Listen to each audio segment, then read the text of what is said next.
12 years ago in January 2002, a joint commitment by the Makerere University Institute of Public Health, as the School of Public Health was called then, and the U.S. Centers for Disease Control and Prevention CDC saw the initiation of the MakSPH CDC HIV/AIDS Fellowship Program. Many of the leaders of the organizations which made Uganda's HIV control program a success started going out. Some went out to WHO, some went out to other countries, others got positions in CDC, and we felt that because of the country's success, it was losing its experienced managers of the HIV/AIDS program. At that time, Uganda was experiencing a lot of influx of financial resources to combat HIV. It was clear that there was a need to really improve on our human capacity. Particularly, we thought the critical area of need was leadership in management of these programs. If these programs were going to use both the resources, human and financial, available, and to be able to produce an effective programs, we thought that we need to create a caliber of people who had good leadership and management skills and competencies. So the initial focus was on replacing the leadership that was leaving the country from HIV/AIDS programs. Inspirational professors Sarwada and Wabwiri Mangan approached Dr. Kabatezi and I with the proposal that they move beyond the normal Masters in Public Health program that they had been conducting at the Institute of Public Health for several years and develop a high-level fellowship program related to HIV. It would train people who had already reached somewhat of a high level within their field to understand the issues related to HIV, and would also help them set the stage for their future careers within HIV and AIDS. So we designed this program, the HIV/AIDS Fellowship Program, to build capacity for leadership and management, and we wanted to do it in such a way that it was hands-on learning by doing, experiential learning, as some people say.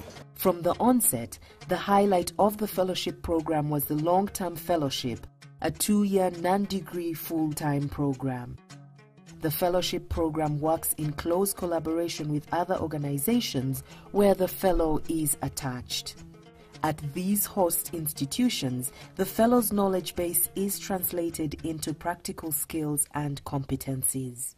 To make sure that the environment is focused to what we want this person to be, the institutions give terms of reference equivalent to what would be like a job description for somebody if they were fully employed. But we call them terms of reference, and we actually review them together with the host institutions to make sure that they are aligned to the core competencies, and someone who is doing that work is exposed to a broad range of opportunities to develop multiple skills and competencies. The host institutions themselves, the institutions that actually host our fellows, benefit a lot, because as these fellows are posted there, they actually help the organization to do whatever they are doing. And also, we also help them in terms of accessing their training gaps or needs. One time we wanted a training on organizational management for our board, and we shared and said, the fellowship program can do this. And the training on monitoring and evaluation, it was conducted by the fellowship program at their own expense. So we saw that the fellowship program is one way of reaching out with those very critical skills for program management in this country, beyond just the fellow who is in that institution. We have hosted 3 fellows, 2 of whom have completed their fellowship, and 1 is ongoing. Of the 2 who completed, 1 was retained by TASO, and she has risen in the ranks to become one of the top 6 managers inter, so she's the director of projects and planning. That alone shows that this program was very successful. To us, this has addressed some of the challenges that we have faced. Fellows further achieve the maximum advantage from their fellowship experience through mentors. Being able to learn in an environment where you have senior people that have lived that experience to guide you is very useful. It actually shortens your process of moving on to the next level. I think a mentor should ordinarily be more knowledgeable in the field and a little more experienced, much more exposed.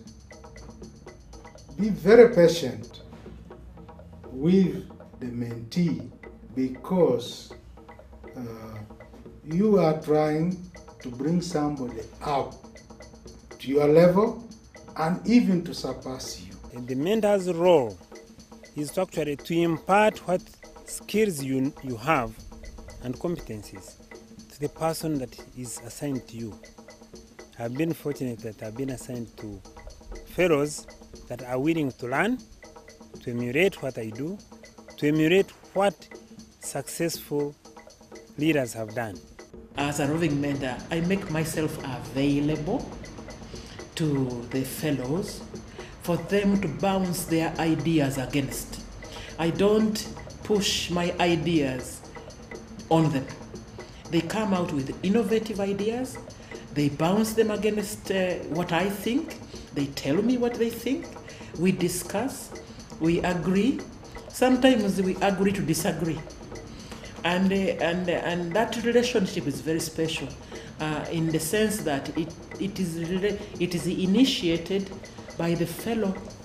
As a mentor, you don't make a program for the fellow. The fellow makes the program. Mentors see the potential in us. In other words, it's hard for a person to see where you're doing good and where you're not. But this mentor sees or guides you throughout, and they are able to tell Susan, this is where you're doing good and this is where you need to improve. So in that way, it helps us to grow all around. Over the years, as the fellowship program expanded and grew, the program's focus areas were modified. In 2008, the 6 to 8 month modular and work-based medium-term fellowship was introduced, allowing trainees to undertake courses in their workplaces. From the time I finished my fellowship, by then I was working with the University of Maryland. That's the AIDS Relief Program. But currently I'm working as the Continuous Quality Advisor here in Baylor. I have learned quite a number of things. One, my skills in presentation and abstract writing, I guess, has really improved. I had an opportunity to participate and present in the IAS conference. I believe that has really come from all the skills that I got during the fellowship. As a manager in this place and as an overseer, I believe this is a challenge out of my former job, because now I'm overseeing. We oversee over 250 facilities, but this also includes the districts, where we oversee over 23 districts. And one of my challenges or my tasks is actually to strengthen the continuous quality improvement framework in these districts. And I believe that without the training in the fellowship, this wouldn't have happened. The aspect of small incremental changes, continuous changes that you make over time, is a very key concept that I think should be taught to everybody in development, even at the individual level. Because challenges in development or family or individual, they usually come in complicated, huge packages. So it can be intimidating when you're going to respond. And when it comes to health, it's even worse. But once you understand that you can actually unpackage this challenge in a team of people, get the best brains that you can in a group of people, and begin to discuss and break it down and decide which one are we going to work with for a period of time. Where are we starting from? What we want to see at the end of the period, that time that you set for yourselves, and what is it that we want to do that will be the best strategy that we can agree to and implement it within that time. I think that breaks down the mystery of challenges. That's one thing that I have learned. We had, I think, about 10 sepsis patients acquired in the hospital. And 6 months forward, the number is less than half. I think we've had about 3 acquired. Well, they usually come in with complications already, but yes, sepsis acquired in hospital has reduced. So there is a change. Down the road in 2011, the fellowship program stretched out to include other areas of health, including maternal and child health, TB and malaria, among others.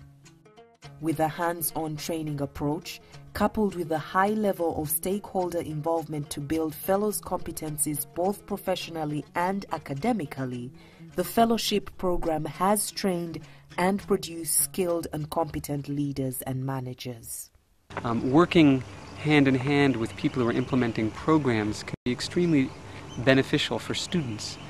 And these fellows are some of the best in the country even before they start their fellowship program. So once they've finished and they've had that hands-on experience as well as teaching and training and other activities at the Institute of Public Health, they are the next leaders of public health in Uganda. As an individual, I've benefited a lot professionally because as a physician, I didn't know anything really about program management, about HIV research. All I knew was to treat people with malaria, TB and other things. Now I am an all-round individual. I know program management, I know about research. I am writing papers, I'm managing a program now. So it gave me an opportunity to get exposed to the whole continent at a national level. How do you plan and implement and monitor and evaluate, coordinate at a national level and organizational level management of programs? I knew nothing about data establishment of a computerized data system, for example. But you know, with the support of the people from the fellowship program, I was able to establish that. I was able to apply those skills and evaluated the TASO community initiatives using those skills that I had learned. So I feel that the fellowship is the best thing that has ever happened to me in my career development.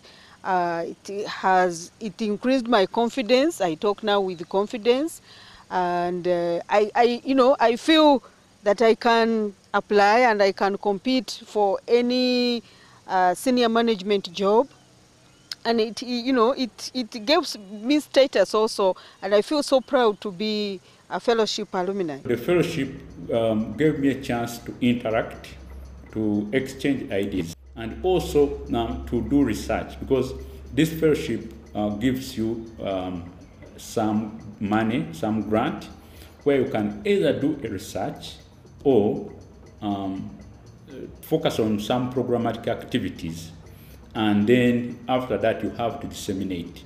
So I had the exposure to be able to write some papers and go and present them at different international conferences. So it's an opportunity where you have the chance to do something and go and showcase it nationally and internationally. HIV/AIDS fellowship program of the School of Public Health under the CDC sponsorship has been very timely, because it is enabled to have a good critical mass of HIV/AIDS management skills enhanced with the different persons that have been able to participate. My 2 years engagement was enriching. First and foremost, I was exposed to various short courses that enlightened me on different issues, including project design, project management, monitoring and evaluation, and critically, understanding the roles of leaders and managers and how you practically deal with management issues, leadership issues on day-to-day life. Because what a leader is, what a manager is what drives the organization, is what brings results out. And I was able to get that. In terms of personal life, I would say I gained a lot, because I was never probably as eloquent as I may look, as confident as I may look, but I got to understand that the more engaged in fellowship activities, they gave you a platform to express yourself. You were bombarded with situations where you needed to stand and tighten your belts and either push it or retreat. And there was no option for retreating, and therefore most of us hardened through the fellowship experience to fight for what we believe in, but not be too aggressive to offend people. And so that's something that I feel as a person I learned out of the fellowship. Wonderful 2 years experience. I wish everybody could get a chance of becoming a fellow.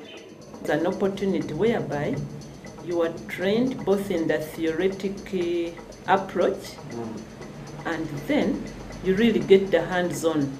You are faced with a challenge, you devise ways of improving the challenges where you are placed.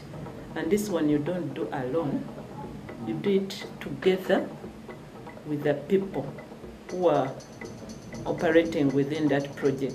Currently now, I would say I've benefited much more in terms of strategic management. It exposes you to a wide level, especially interacting with top leadership, which I hadn't done before. But I've also been exposed at the national level, because I've managed quite a number of national programs and also worked closely with government ministries to manage some of the national plans. Because of the skills I gained through the fellowship, I feel like a hot cake. Because of my skills in M&E, I've been approached by several organizations, individuals, name it, to go and help them with setting up M&E system. I've been able to support setting up of M&E system. When you join the fellowship, they will give you the real skills of M&E or managing an M&E system, and I'm very, very proud of that. After more than a decade of implementation with sustained support from its funders, the fellowship program has evolved towards improved quality with multiple achievements. By providing funding to the Institute of Public Health to develop this fellowship program, we identified the Institute of Public Health as an institution of the Makerere University that has the capacity to develop such a program, provide the training that is required and the faculty that is required. And by providing funding and working with them really to develop the program, we have evidence now that actually these people get out there and provide the guidance and leadership that we prepared them for. We have trained 107 long-term fellows. Majority of them are employed in government and non-government organizations in high-level positions. And we have a high retention rate, 90% or even more of those who have been trained on this program are working in Uganda. Even the U.S. Centers for Disease Control and its country office here in Uganda has benefited directly from this program, because we have leaders in our own organization who have gone through this fellowship program. And I think that's a testament to the strength of this program. Everywhere you go, there are fellows everywhere. People get up to introduce themselves. The chief of party of this, there's a fellow, and the manager of that is a fellow, the M&E manager of this program, that is a fellow. So I just can see it everywhere. It's just in your face. Everywhere you go, there is a fellow. The medium-term fellowship largely aims at building institutional capacity through training individuals. So the capacity has been built in terms of monitoring and evaluation systems, improving quality of services delivered. The team acquired color-coded bins and bin liners, which we have put in place. And people, through the trainings, people learned how to segregate waste and have been able to segregate waste appropriately. We addressed the problem of hand washing. We thought that everyone knew how to wash their hands. We realized that there was a knowledge gap which improved considering the post-test results. It's something that has been taken on by other countries We have had people come from Kenya, Malawi, and other countries to learn how this program was initiated and how it has been able to create such an impact in the public health sector. We are generally very proud of the products. These products we find them in all positions of leaderships in different organizations.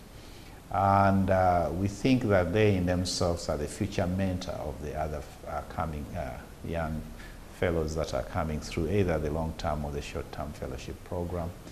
And we would like to think that that in itself creates a critical mass of people who will maintain in terms of the standards of this program.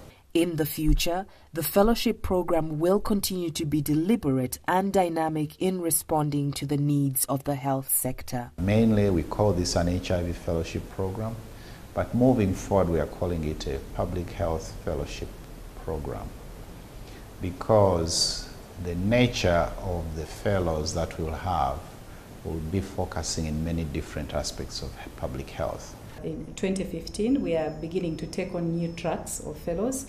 And the first track will be people looking at epidemiology, field epidemiology, and looking at issues of surveillance and epidemic response and management.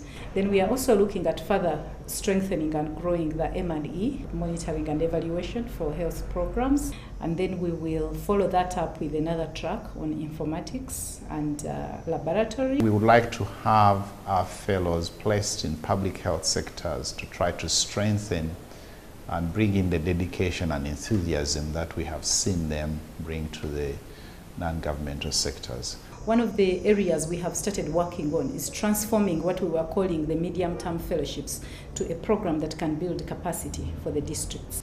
So we'll be having two programs running. One is the Uganda Public Health Fellowship Program, which will definitely deal with the public sector, with the Ministry of Health and district local governments to train leaders and managers that are able to manage programs in the public sector. Then the other program will be the district capacity building program for what is known as district-led programming, because the current strategic shift is to support the districts to be able to lead and manage their own affairs. Now, in order for them to do so, they need their capacity to be built. So we'll be moving on to support the districts to be able to do the things they should do. All along these 12 years, this program was initiated by Makerere University School of Public Health with Center for Disease Control and Prevention, a federal branch of the U.S. government, and they have continuously really supported us over the last 12 years. So we are very, very grateful for the support that the Center for Disease Control has given to the people of Uganda through this program. I think it's really demonstrated its value as a training model, and I think we'd like to continue to try to produce new leaders, managers, and as a good postgraduate training model. One needs the human resources to be able to scale up programs. Not just in terms of numbers, but in terms of skills and the quality. So any program and any intervention that contributes to human resource development, not just of Uganda, but in the public health sector, and specifically HIV and AIDS, is extremely welcome. And so we've seen this as a tremendous contribution. We look forward to working together along with the other stakeholders, the Ministry of Health, local government, and indeed WHO, to really now take the program to really try to focus on the public sector and hopefully produce a cadre of people in the next 4 or 5 years that will really make a difference in the quality of services that we are providing.